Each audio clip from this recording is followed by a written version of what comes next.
ما لهم به من علم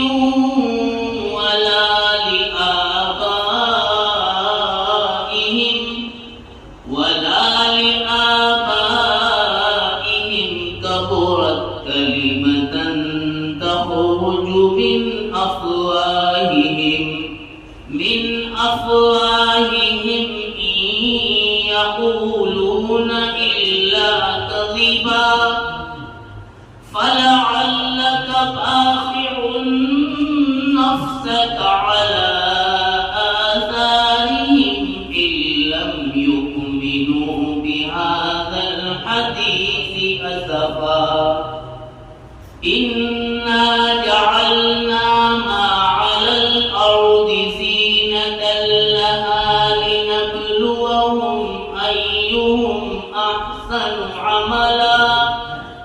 وإنا لجاعلون ما عليها صعيدا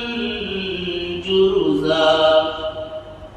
أم حسبت أن أصحاب الكهف والرقيم كانوا من آياتنا عجبا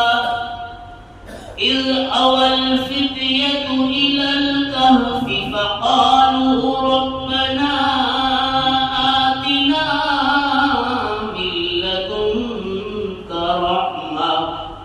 من لدنك رحمة وهيئ لنا من أمرنا رشدا فضربنا على آذانهم في الكهف سنين عددا ثم بعثناهم لنعلم أي الحزبين أحصى لما لبثوا أمدا